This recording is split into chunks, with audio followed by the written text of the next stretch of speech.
معزز ناظرین و سامعین، نماز پنجگانہ میں قرآن مجید سمجھ کر پڑھنے کا جو سلسلہ ہم نے شروع کیا، سورہ آل عمران میں یہ دوسرا مقام ہے اور ترتیب وار ہمارا 21واں لیکچر ہے۔ آئیے ہم پڑھتے ہیں۔ اعوذ باللہ من الشیطان الرجیم، بسم اللہ الرحمن الرحیم۔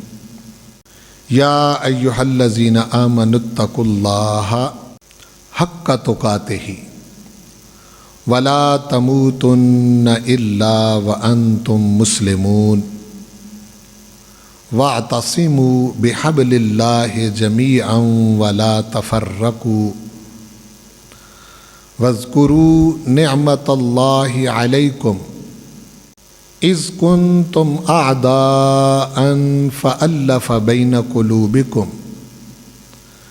فاصبحتم بنعمتہ اخوانا وکنتم علی شفا حفرۃ من النار فانقذکم منہا کذالک یبین اللہ لکم آیاتہ لعلکم تہتدون۔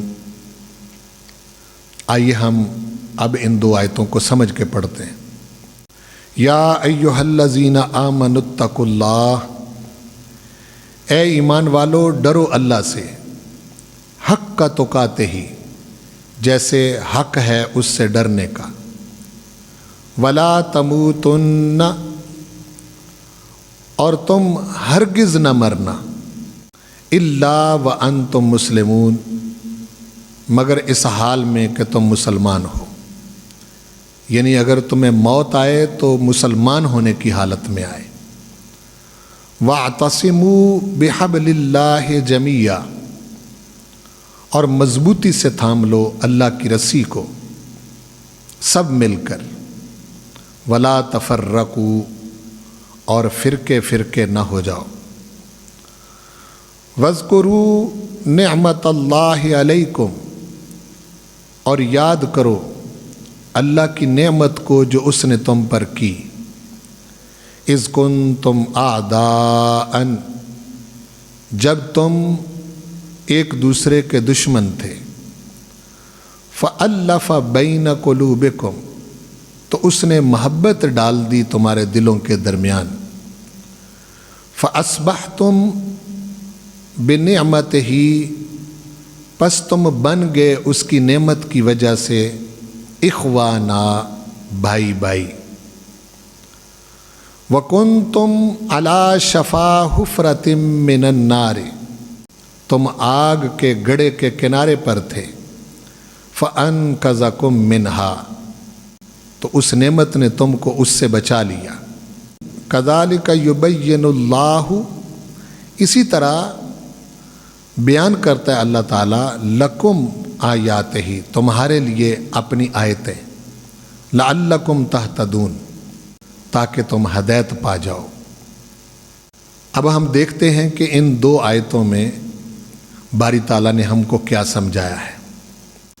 پہلی ترکین تو ایمان والوں کو یہ کی، اتقوا اللہ حق تقاتہ، اللہ سے ڈرو جیسے اس سے ڈرنے کا حق ہے۔ صاف ظاہر ہے کہ جو بندہ اللہ سے ڈرے گا، جس کے دل میں خوف خدا ہوگا، وہ ہمیشہ اپنے اوپر اپنے پروردگار کا پیرا محسوس کرے گا، جہاں کہیں بھی وہ رہے، گھر میں رہے، بازار میں رہے، دکان میں رہے، دفتر میں رہے، کسی عہدے پر ہو، منصب پر ہو، کسی بھی سیٹ پر بیٹھا ہو، اگر اس کے اندر خوف خدا ہے تو یہی چیز ہے جو اسے ہمیشہ برائیوں سے، غلطیوں سے، رشوت خوری سے اور برے کاموں سے بچا کے رکھے گی۔ پھر فرمایا کہ وَلَا تَمُوتُنَّ إِلَّا وَأَنْتُمْ مُسْلِمُونَ، یہ وہ کام ہے جس سے ہمیں منع کیا ہے۔ فرمایا ہرگز تم نہیں مرنا، اور بڑی عجیب و غریب آیت ہے۔ موت تو انسان کے اختیار میں نہیں ہے، پھر یہ کیوں کہا کہ تم نے ہرگز نہیں مرنا؟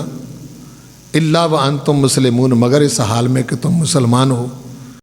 اس میں بڑی زبردست قسم کی تاکید کی گئی کہ موت کا جب پتہ کوئی نہیں صبح آ جائے، دوپہر کو آ جائے، شام کو آ جائے، سفر میں آ جائے، حضر میں آ جائے، تو پھر تمہیں ہر وقت مسلمان بن کے رہنا ہے۔ ایسا نہ ہو کہ جس وقت تم اسلام سے نکل چکے ہو اس وقت تمہیں موت آ جائے، اگر بے ایمان مر گئے پھر تو نجات کا رستہ ہی باقی نہیں رہا۔ اور آیت نمبر 103 میں رب ذوالجلال والاکرام نے جو بات ارشاد فرمائی ہے وہ بہت اہم ہے اور دور حاضر کی بہت ضرورت ہے۔ امت جتنی جلدی اس بات کو سمجھ جائے گی اتنی جلدی سرخرو ہو جائے گی اور بچ جائے گی۔ اور ایمان والوں کو خطاب ہے اس میں، وَاعْتَصِمُوا بِحَبْلِ اللَّهِ جَمِيعًا، کہ اللہ کی رسی کو مضبوطی سے تھام لو سب مل کر۔ اب وہ اللہ کی رسی کون سی ہے؟ بعض علماء نے کہا ہے کہ وہ قرآن ہے، بعض علماء نے کہا ہے کہ وہ دین اسلام ہے، بعض علماء نے کہا ہے کہ وہ رسول کریم ہے۔ تو یاد رکھیں کہ اگر قرآن ہے تو وہ بھی حضور کے واسطے سے ملا، اگر دین اسلام ہے تو وہ بھی حضور کے واسطے سے ملا، تو پھر اصل اللہ کی رسی جو ہے وہ رسول پاک صلی اللہ علیہ وآلہ وسلم کی ذات ہے، جن سے محبت کرنا ضروری ہے، جن کی غلامی میں رہنا ضروری ہے، جن کی اطاعت کرنا ضروری ہے، جن کی اتباع کرنا ضروری ہے، اس میں ہماری نجات ہے۔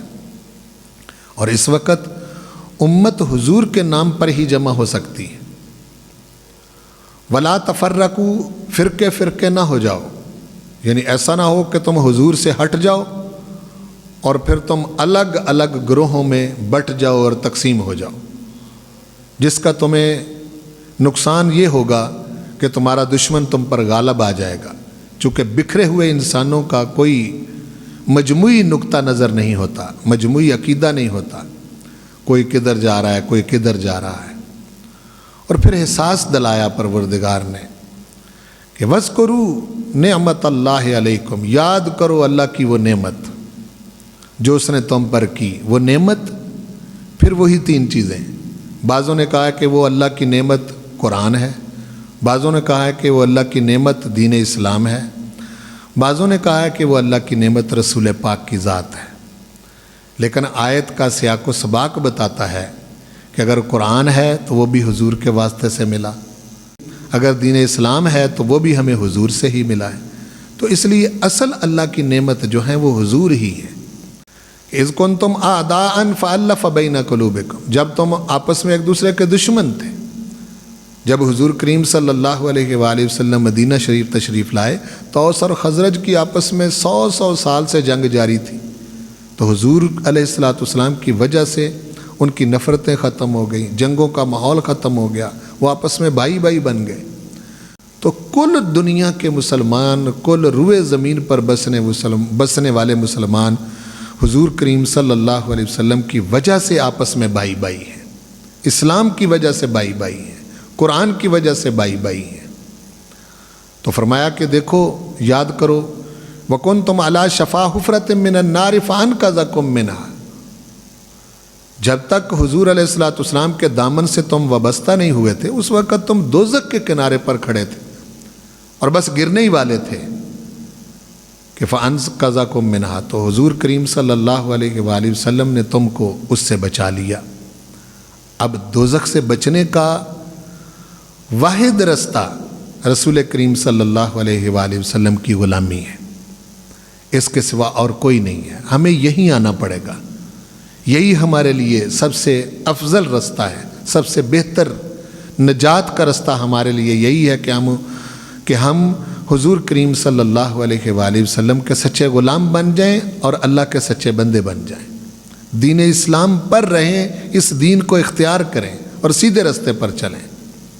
آخر میں پروردگار نے ارشاد فرمایا کہ کذالک یبین اللہ لکم آیاتہ لعلکم تہتدون، اسی طرح اللہ تعالیٰ کھول کر آیتیں بیان کرتا ہے تمہارے لیے تاکہ تم ہدایت پا جاؤ۔ تو پروردگار ہمیں جڑ کے رہنے کی توفیق دے، تفرقہ بازی سے بچنے کی توفیق دے، اور قرآن مجید کو پڑھ کر سمجھنے اور سمجھ کر پڑھنے کی توفیق نصیب فرمائے۔